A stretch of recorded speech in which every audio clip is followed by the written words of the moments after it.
ለልጇ የተስተካከለና የተደላደለ ህይወት ስትል በየመን በረሃ ላይ በደላሎች አማካኝነት በደረሰባት ከባድ ጉዳት መሞቷና መዳኗም መታወቅ እስካሁን ድረስ ያልቻለው ወጣቷ ሀናን በተመለከተ ዛሬም ድረስ በጣም አወዛጋቢ የተባሉ ጉዳዮች በስፋት እየወጡ ነው የሚገኘው። ሰሞኑን በማህበራዊ ሚዲያ ላይ የተሰራጨውና ከየመን በረሃም የታየው አጽም ደግሞ የማን ነው፣ ምን አይነት መልእክት አለው የሚለው አሁንም አወዛጋቢ ሆኗል።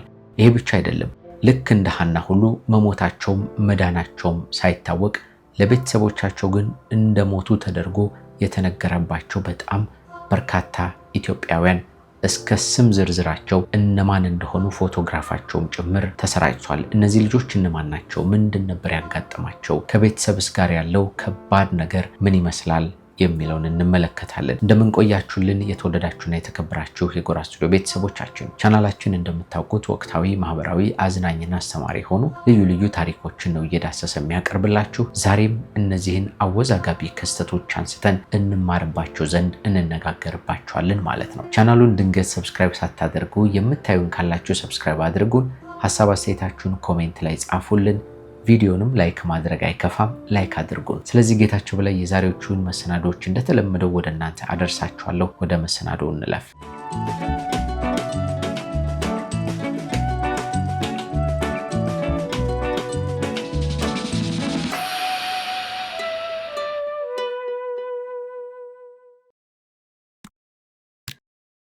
እንግዲህ ይቺ ሀና የተባለችው ወጣት ተወልዳ ያደገችው በሰሜን ሸዋ አካባቢ እንደሆነ የተለያዩ መረጃዎችን ስመለከት ተገንዝቤያለሁና ከሰሜን ሸዋ ተነስታ ነው እንግዲህ የኢትዮጵያን ልዩ ልዩ ከተሞች፣ የገጠር ከተሞችና የበረሃማ ክፍሎችን ጭምር አልፋ ከዚያም በጣም አደገኛ የሚባለውን የየመን በረሃን ሰንጥቃ ነው ሳውዲ አረቢያም የገባችው ከዚህ ቀደም በነበረው ህይወቷ ላይ ማለት ነው። ሳውዲ አረቢያ ከገባች በኋላ ግን ህይወቷ መልካም የሚባልና በጣም የተስተካከለ ራሷንና ቤተሰቧንም ለመለወጥ የሄደችበትን ዓላማ ለማሳካት በጥሩ መንገድ ላይ በጥሩ ሂደት ላይ ነበረች። በነገራችን ላይ ሀና የቲክቶክ አካውንት ከፈተችና በቲክቶክ በኩል በጣም በርካታ ባህላዊ ልብሶችን እያስተዋወቀች ከኢትዮጵያ ከተለያዩ ነጋዴዎች ጋር በማገናኘት በመረከብ ልዩ ልዩ ልብሶችን፣ ባህላዊ አልባሳትን በዚያው በሳውዲ አረቢያ ለሚገኙ ኢትዮጵያውያን እየሸጠች በጣም በጥሩ መንገድ ህይወቷን እየገፋች የምትገኝ በጣም ታታሪ የምትባል ወጣት ነበረች ማለት ነው። የብቻ አይደለም፣ በሳውዲ ልዩ ደስታ ገጥሟትም እንደነበር ነግሬያችኋለሁ። ልጅ ወልዳ ነበር። ልጇንም እንዳገኘች በዚሁ በቲክቶክ በኩል አጋርታን ይሄውና የኔ ስጦታ፣ ይሄውና በረከቴ በሚል እያሳየችን ነበር። ብዙ ሰዎችም እንኳን ደስ ያለሽ፣ እንኳን ለዚህ ክብር አበቃሽ እያሉ ብዙ መልእክታቸውን ሲያደርሱላት ቆይተው ነበር። የተለያዩ ሰዎችም የቲክቶክ አካውንቷን እየተከተሉ የምትለቃቸውን ቪዲዮዎች በየጊዜው መልካም የሚባሉ ቁም ነገሮችን ይወስዱ ባቸው ነበር። ፈገግታዋ፣ ባህላዊ ጨዋታዎችን የምታቀርብበት መንገድና ከጓደኞቿ ጋር በመሆን አንድነትን፣ ወዳጅነትን በመፍጠር ንግዱን በሚገባ እያሳለጠች ነበር ማለት ነው። እንግዲህ የህይወቷ ምስቅልቅሉ ነገር የተፈጠረው ከዚያ በኋላ ነበረ። በሳውዲ አረቢያ እንደምታውቁት ህጋዊ ሳይሆኑ መኖር አደገኛ ነው፣ ከባድ ነው። በዚህም የተነሳ ነው ከሳውዲ ተነስታ ወደ ኢትዮጵያ መጥታ ህጋዊ የሆነ የመኖሪያ ፈቃድ አሰርታ እንደገና መመለስ አሰበችና ወደ ኢትዮጵያ ለመምጣት ጉዞዋን የጀመረችው። ግን ባለፈው በሰራውላችሁ ቪዲዮም ላይ እንደነገርኳችሁ ከሳውዲ ወደ ኢትዮጵያ ለመምጣት ይሄ ህጋዊ የሆነውን ነገር ለማስጨረስ ማለት ነው በፕሌን መምጣት አትችሉም። ምክንያቱም በፕሌን ከመጣችሁ እጅ መስጠት አለባችሁ፣ እዛ ሀገር ላይ ህገወጥ ነዋሪ ከሆናችሁ ማለት ነው። በፕሌን ለመምጣት እጅ ትሰጣላችሁ። እጅ ከሰጣችሁ ደግሞ አሻራ ይያዝባችኋል። አሻራ ከተያዘባችሁ ደግሞ ህገወጥ ስደተኛ ተብላችሁ ስለምትያዙ ልክ እዚህ ህጋዊ የሆነውን ፕሮሰስ ለማስኬድ አትችሉም ማለት ነው፣ አሻራው ስለሚይዝ። በዚያ ምክንያት አሻራ ላለመያዝ ሲሉ ምንድነው የሚያደርጉት? ልክ ወደ ሳውዲ በሄዱበት መንገድ እንደገና ተመልሰው በዚያው መንገድ መከራቸውን እየበሉ ወደ ኢትዮጵያ ይመጣሉ ማለት ነው። ባለፈውም ነግሬያችኋለሁ። በበረሃው ላይ ብዙ ስቃዮች፣ ብዙ እንግልቶች፣ የማይነገሩ የሚያስጠሉ ብዙ ችግሮች ይፈጠራሉ። ልክ እንደዚያ ሁሉ ሀናም ይህ ነገር ነበር የተፈጠረባት። ልክ የሳውዲን ድንበር ተሻግራ የመን በረሃ ላይ እንደደረሰች ነው ያ ሁሉ ስቃይና መከራ መድረስ የጀመረው ማለት ነው። እና እነዚህ ሰዎች ግን በህገወጥ መንገድ ከኢትዮጵያም ተነስተው ወደ ሳውዲ እንዲሄዱ ከሳውዲም ወደ ኢትዮጵያ እንዲመለሱ እንዲህ አይነቱን በጣም አስጠሊታ ህይወት መንገድ እንዲመርጡ የሚያደርጓቸው ግን ደላሎች ናቸው። ደላሎች ትልቅ ጅንጀና ያደርጋሉ። መጀመሪያም እዚያ ያለውን ቅንጦት ጓደኞቻችሁ እንዲህ አይነት ለውጥ ላይ ገብተው ብዙ ነገሮችን ያወሯቸዋል። ሰዎቹ ደግሞ እኛ ሀገር ላይ ያለውን የኑሮ ጫና ያለባቸውን ችግር ይገነዘቡና የመጣው ይምጣ እሄዳለሁ ብለው ይነሳሉ። እዚያ የሚያጋጥማቸው ችግር በብዛት አይነገራቸውም። ስለዚህ በእነሱም ላይ መፍረድ አይቻልም። ችግር እንደሚያጋጥማቸው እያወቁ ጉዞ ይጀምራሉ ማለት ነው። እንግዲህ እነዚህ ደላሎች ወጣቶቹን ወደዚህ ሀገር ሲወስዱም ሆነ ሲያመጡ መንገድ ላይ ለሚፈጠረው ነገር ኃላፊነት አይወስዱም። ይልቁንም መነገጃ መሸቀጫም ጭምር እንደሚያደርጓቸው ነው መረጃዎች የሚጠቁሙት። ያልተነገረው የደላሎች ሴራ ምንድነው የሚለውንም ጉርሻ ገጽ ከሰሞኑ በወጡ መረጃዎች ላይ ቃኝቶት ተመልክተናል።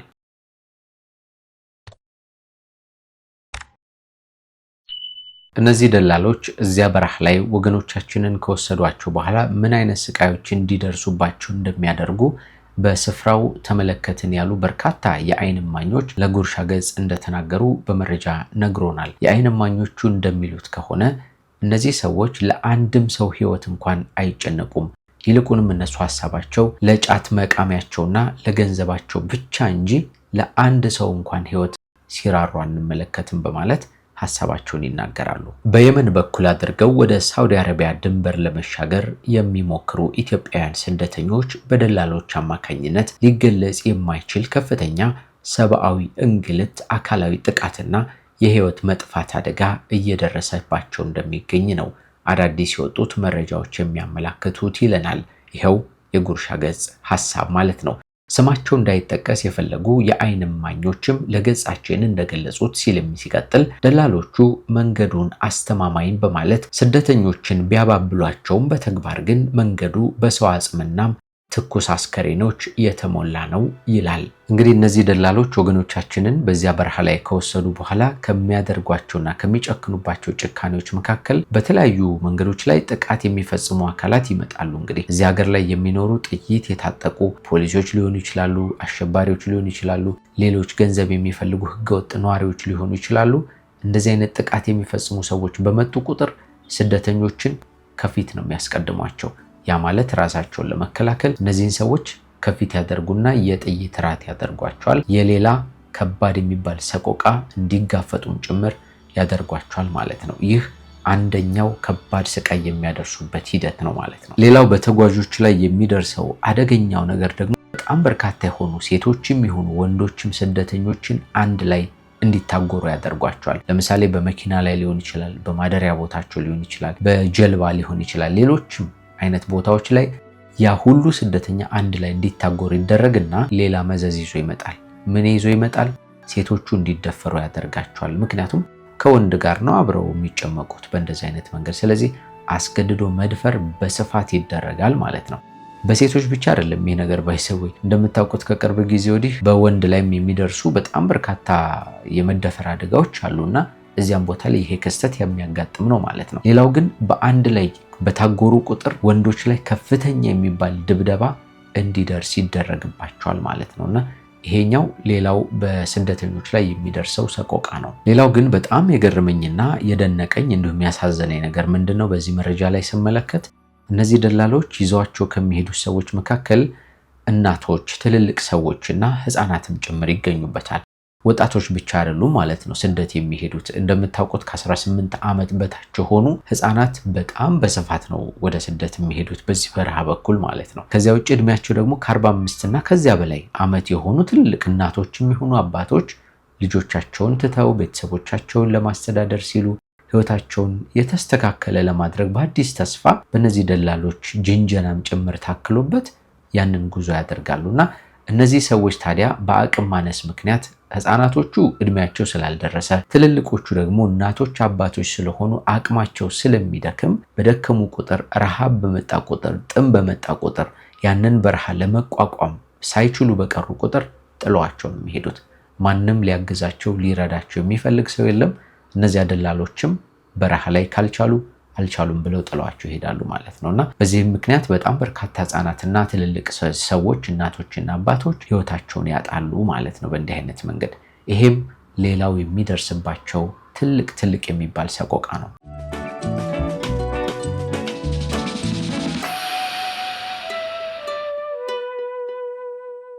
ዘገባው እንደሚያመላክተው ከሆነ የደላሎቹ መረብ ከባህር መሻገሪያ ጀምሮ እስከ ሳውዲ ድንበር ድረስ የተሻገረ ሲሆን በየመን ውስጥም ካሉ የታጠቁ አካላት ጋር በጥቅም በመተሳሰርም ስደተኛውን እንደ ንግድ ዕቃም እንደሚጠቀሙበት ነው የተጠቆመው። ይሄ በጣም ዘግናኝ የሚባለው ነገር የሚፈጸመው እዚህ ላይ ነው። እንግዲህ የታጠቁ ሰዎች ቅድም እንዳልኳችሁ በረሃ ላይ ባጋጠሙ ቁጥር እነዚህን ሰዎች አሳልፈው ይሰጧቸዋል። ይዘዋቸው የሄዱትን ሰዎች በታማኝነት እናደርሳቸዋለን፣ መንገድ እንመራቸዋለን እያሉ ይዘዋቸው የሄዱትን እነዚህን ውድ ወገኖቻችንን ለነዚያ ታጣቂ ሰዎች አሳልፈው ይሰጣሉ። እነዚያ ደግሞ የሚያደርጉት ምንድነው? ያስሯቸዋል፣ ይደበድቧቸዋል፣ ሴቶቹን ይደፍራሉ፣ ሌሎች በጣም የሚያስጠሉ ነገሮችን ያደርጋሉ ማለት ነው። ከዚያ ቪዲዮ ሊቀርጹ ይችላሉ፣ ስልክ እንዲደውሉ ሊያደርጉ ይችላሉ፣ ወደ ዘመዶቻቸው ብር ላኩልን አለበለዚያ ህይወቴ ሊጠፋ ነው እያሉ እንደገና ሌላ ችግር ውስጥ ይገባሉ ማለት ነው። እንግዲህ ቅድም የነገርኳችሁ በመንገድ ላይ የሚያጋጥሟቸው ችግሮች ናቸው። ባህር ላይ መውደቅ ሊሆን ይችላል፣ በረሃ ላይ ረሃብ ሊመጣ ይችላል፣ ጥም ሊመጣ ይችላል፣ ሌሎች የሚተኩሱ ሰዎችን አምልጦ ማለፍ ሊሆን ይችላል። ብዙ ፈተናዎችን ካለፉ በኋላ ደግሞ እነዚህ ታጣቂዎች ይይዙና ሌላ መከራ ይመጣል ማለት ነው። ስለዚህ እዛ ሳውዲ አረቢያ ዘመድ ካላቸው ለዘመዳቸው ደውለው ተይዣለሁ ብር ላኩልኝ ይላሉ። እዛ ዘመድ ከሌላቸው ደግሞ ወደ ሀገራቸው ይደውሉና አዋጥተው ሊሆን ይችላል ወይ ካላቸው ነገር ቀንሰው እንዲሰጧቸው እንዲልኩላቸው ያደርጋሉ። ብሩን የሚጠቀሙት ደግሞ እነዚያ የሚቀጠቅጧቸው ታጣቂዎች ይሆናሉ ማለት ነው። ይህ ዘገባ ይጨምርና ደላሎቹ ለሰው ልጅ ህይወት ቅንጣት ያህል ግድ የላቸውምና ዋና ትኩረታቸውም በህገወጥ መንገድ በሚገኙት ገንዘብ ላይ መሆኑ ነው የተረጋገጠው። እንዲህ ያለውን ስቃይና መከራ ካሳለፉ ሰዎች ውድ ኢትዮጵያውያን መካከል እንግዲህ አንዷ የሆነችው በመግቢያችን ላይ የነገርኳችሁ ሀና አንደኛዋ ናት ማለት ነው። ሀና ይህንን ስቃይ የቀመሰችው ስትሄድም እንደገና ቅድም በነገርኳችሁ መንገድ ስትመለስም ጭምር ነው። ስትመለስ የሆነው ግን ስትሄድበት ከነበረው በላይ የከፋ ሆነ ማለት ነው። ይሄ ምንድነው? በየመን በደላሎች እጅ ወደቀች። በገጠማት ችግር ምክንያት ህይወቷ አለፈ ተብሎ ከ2 ወራት በፊት ይፋ ሆነ። ጉዳዩ በማህበራዊ ሚዲያ ላይ አነጋጋሪ ነበር። በርካታ ሰዎች ስለሱ ሲያወሩ ነበር። ለልጇ ፈጣሪ ምን አለ ቢያተርፋት የሚሉ ብዙ የሐዘን ሰቆቃዎችን ስንሰማ ቆየን። አሁን ደግሞ አዲስ ነገር ተሰማ ከሰሞኑ ማለት ነው። አዲሱ ነገር ምንድነው? ሀና ሞታለች የተባለው ነገር ውሸት ነው የሚሉ የተለያዩ ጥያቄዎች መነሳት ጀመሩ ማለት ነው። የዓይን እማኞች በስፍራው አይተናታል፣ በህይወት አለች፣ አልሞተችም፣ ደላሎቹ አውቀው ነው ሞታለች ብለው ለቤተሰቦቿ እንዲነገር ያደረጉት እንጂ እሷስ በህይወት አለች ብለው የተናገሩ ሰዎችን እየተመለከትን እንገኛለን ሰሞኑን። ስለዚህ በዚህ የተነሳ ሀናን ለማግኘት ሀናን በህይወት ወደ ሀገሯ ለመመለስ ምን መደረግ አለበት በሚሉ ዙሪያ በማህበራዊ ሚዲያዎች ላይ ውይይት እየተደረጉ ነው። በዚህ ሰዓት እንዲህ አይነቶቹ ውይይቶችና ክርክሮች ማለትም በህይወት አለች የለችም የሚለው ክርክር በተነሳበት ጊዜ እነዚህ ደላሎች ከየመን በረሃ ቪዲዮ አለን መሞቷን የሚያረጋግጥ ነገር እነሆ ብለው ሰሞኑን ቪዲዮ ለቀው ነበረ። ከዚህ ቪዲዮ ጋር በተገናኘ የምንነግራችሁ ነገር አለ። የሀና ነው ወይስ አይደለም? ከሆነስ እንዴት ሊሆን ቻለ? ምንድነው ማረጋገጫው? ካልሆነስ ደግሞ አልሆነም የተባለበት ምክንያት ምንድነው የሚሉ ነጥቦችን እንነግራችኋለን። ይሄው ጉርሻ ገጽ ሲነግረን ልዩ የምርምር ዘገባ በሳውዲ አረቢያ የጠፋችውን እናት ጉዳይ የአደገኛ ደላሎች ሴራም ጭምር በማለት ሐሳቡን ያስቀምጣል። የአንድ ልጅ እናት የሆነችው ወይዘሮ ሀና የሳውዲ አረቢያ የመኖሪያ ፈቃዷን ለማስተካከል ጉዞ ከጀመረች ከ2 ወራት በላይ ቢቆጠሩም እስካሁን ያለችበት ሁኔታ ግን በግልጽ ሳይታወቅ መቅረቱ ከፍተኛ ስጋት ፈጥሯል ይለናል። ሰሞኑን በህገወጥ የሰዎች ዝውውር ላይ በተሰሩ አካላት የተለቀቀና የወይዘሮ ሀናን ህይወት ማለፍ የሚያሳይ ነው የተባለ ተንቀሳቃሽ ምስል ወይም ቪዲዮ በማህበራዊ ሚዲያ መሰራጨቱ ይታወቃል ይላል መረጃው። ሆኖም ግን የገጻችን የቴክኒክ ቡድን ባደረገው ጥልቅ ምርመራም የሚከተሉት ነጥቦች ተረጋግጠዋል በማለት ጉርሻ አስቀምጦልናል። እንግዲህ ቀደም ብዬ እንደነገርኳችሁ ሀና ሞታለች የሚለውን ነገር ለማረጋገጥ የፈለጉ ደላሎች የሀና አጽም ነው ብለው በቪዲዮ ያሳዩን ነገር ልክ ነው አይደለም የሚለውን ጉርሻ ገጽ መርምሬዋለሁ በማለት ሲያስረዳ ይህንን ቪዲዮ ስንመለከት ይላል ገጹ፣ ይሄ ቪዲዮ ሞታለች ከተባለች 2 ወራት ብቻ የሆኗትን ሀናን የሚገልጽ አይደለም። ይልቁንም 5 እና 6 ዓመታት በላይ የቆየ የሚመስል አጽም እንጂ ትክክለኛ የሀና እንዳልሆነ ለመረዳት ችለናል ነው የሚለን ገጹ። ይህ የሆነበት ምክንያት ደግሞ ሀናን ለማስመሰልና የሷ አስከሬን ነው ወይም አጽም ነው ብሎ ለመናገር የተፈለገበት ምክንያት የነዚህ የደላሎች ሴራ ጥልቅ መሆኑን የሚያረጋግጥልን ነው በማለት ነው የሚጨምረው መረጃው። ምስሉ የቆየ መሆኑ መረጋገጡ እናት የሆነችው ወይዘሮ ሀና አሁንም በህይወት ልትኖር እንደምትችል ትልቅ ተስፋን ጭሯል በማለትም ጨምሯል። ሆኖም ደላሎች እንዲህ ያለውን የሐሰት መረጃ የሚነዙት ለምንድን ነው የሚለው ጥያቄ ግን አሳሳቢ ሆኗል። ቀደምም እያልኳችሁ ነበር። እነዚህ ደላሎች ይሄንን ነገር የሚያደርጉት ያልሞቱትን ሰዎች ሞተዋል እያሉ የሚያቀርቡበት ምክንያት ምንድን ነው የሚለው አጠያያቂ ስለሆነ ለምንድን ነው የሚለውን እንፈትሽ። እንግዲህ ዋነኛ ምክንያታቸው እችን ልጅ አባብለው በዚህ መንገድ እናሳልፍሻለን፣ ወደምትፈልጊው መስመር እንወስድሻለን ብለው የሚወስዱ ሰዎች ምናልባት የሚታወቁ ሊሆኑ ይችላሉ። ቤተሰብ ሊያውቃቸው ይችላል፣ ጓደኞቿ ሊያውቃቸው ይችላሉ፣ ወይም ደግሞ በተለያየ መንገድ የሚታወቁ ሰዎች ሊሆኑ ይችላሉ። ስለዚህ ሐሳባቸው ምንድነው? እቺ ልጅ በበረሃ ሞታለች ከተባለ ስደት ላይ እንደሞተ ማንኛውም ሰው ትያዝና እነሱ ከተጠያቂነት ነፃ ይሆናሉ። ሰሞኑን ከተከፈተባቸው ዘመቻም ራሳቸውን ገለል ያደርጋሉ ማለት ነው። ይሄ ዋነኛው ምክንያታቸው።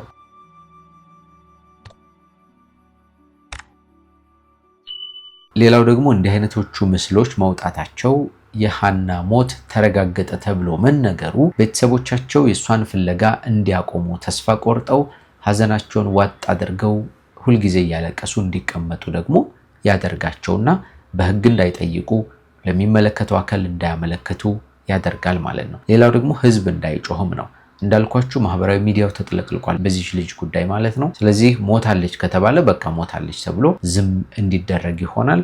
እነዚህ ሰዎች ጥፋታቸውን ይቀጥላሉ ነገም ከነገ ወዲያም ማለት ነው። ጉርሻ ገጽ ሲቀጥል በአሁኑ ወቅትም እነዚህ ደላሎች በቡድንና በሰፈር ተደራጅተው በህገወጥ መንገድ ሰዎችን ከሳውዲ አረቢያ እንዲሁም ከኢትዮጵያም እያስወጡ ይገኛሉ። በዚህ ምክንያት በርካታ ኢትዮጵያውያን በበረሃ ላይ ህይወታቸው እየጠፋ ነው በማለት ነው የሚናገረው። እንግዲህ ልክ እንደ ሀና ሁሉ በጣም በርካታ ኢትዮጵያውያን በተለይ ደግሞ ሴቶች በየመን በረሃ ላይ ህይወታቸው አለፈ ተብሎ ለቤተሰቦቻቸው ተነግሮ ነገር ግን የተረጋገጠ ነገር ያልተገኘላቸው ብዙ የሚባሉ ወገኖቻችን እንዳሉ ነው የሰማነው። እነዚህ ልጆች እነማን ናቸው? በምን አይነት መንገድ ይህ ነገር ተነገረ የሚለውን ደግሞ በተወሰነ መንገድ እንመልከት። እነዚህ የሚያማምሩ ሴቶች ሁሉ ለቤተሰቦቻቸው ሞተዋል ተብሎ ተነግረው ነገር ግን የታገቱ ሴቶች እንደሆኑ ልዩ ልዩ ማህበራዊ ሚዲያዎች ይጠቁማሉ። የተወለዱባቸው አካባቢዎች ደግሞ ሰሜን ሸዋም፣ ራሳ፣ ገምዛ፣ አንጾኪያ፣ ሸዋሮቢት፣ ራያ አላማጣ፣ ቆቦ፣ ጣርማ በርናም ሌሎች አካባቢዎች እንደሆኑ እነዚህ መረጃዎች ይጠቁማሉ። ደላሎቹም እነዚህን ሁሉ ሴቶች ሞተዋል እያሉ እየተናገሩ እንደሚገኝ ነው መረጃዎች የሚጠቁሙት። በልዩ ልዩ ማህበራዊ ሚዲያዎችም ላይ የልጆቹ ፎቶዎች እየተሰራጩ ነው። በተለይ በቲክቶክ የቀጥታ ስርጭት ውይይቶች ላይ በስፋት እየተነሱ ይገኛሉ። እንግዲህ እንዲህ አይነቶቹ ነገሮች የሚያደርጉ ደላሎች በእንደዚህ አይነት ምስኪን የሆኑ ኢትዮጵያውያን ገንዘብ የራሳቸውን ንብረት ቤት ንብረት እያፈሩ በተለያዩ አካባቢዎች ላይ ኑሯቸውን መስርተው እየሄዱ እንደሚገኙ ልዩ ልዩ መረጃዎች ይጠቁማሉ። እነዚህ ሰዎች ግን በህግ ሊጠየቁ ይገባል። የሁሉም ሰው ጥያቄ ነው። ከዚያ ውጪ ወገኖቻችን ጥንቃቄ ማድረግ በተቻለ መጠን ስደት የምንሄድበትን አማራጭ ጥሩ በሆነ መንገድ ለማድረግ ብንሞክር ህጋዊ የሆኑ የስደት አማራጮችን መሞከር በጣም የተሻለው ነገር እንደሆነ ነው የሚነገረው። እንግዲህ አትሰደዱ ከሀገር አትውጡ የሚባልበት ጊዜ አይደለም። አሁን ያለንበት ሁኔታ የሀገራችን ሁኔታ ምናልባት እንዲህ አይነቱን ነገሮች እንድንመርጥ የሚያደርገን የተለያየ የህይወት ሂደት ይፈጠራል። ግን ጥንቃቄ የተሞላበት የስደት መንገድና አማራጭ መፈለግ አስፈላጊ ነው ለማለት ነው። በተለያየ ዓለም ክፍል ሆናችሁ እንግዲህ እኛን ተቀዳሚ ምርጫ አድርጋችሁ የምትከታተሉን ውድና የተከበራችሁ አድማጭ ተመልካቾቻችን ከዝግጅታችን ብዙ ቁም ነገሮችን እያገኛችሁ እንደሆነ ባለሙሉ ተስፋ ነን። እንግዲህ በተለያየ የስደት ዓለም ላይ ሆኖ በእንዲህ አይነት ችግር ውስጥ ያሉ ወገኖቻችንን በሙሉ በሰላም ወደ ሀገራችሁ ይመልስልን፣ በጤና ያምጣልን እንላለን። የሞቱትን ደግሞ ነፍሳቸውን ይማረልን፣ ለቤተሰቦቻቸው ጽናትን ይስጥልን ብለን ነው ፕሮግራማችንን የምናበቃው ማለት ነው።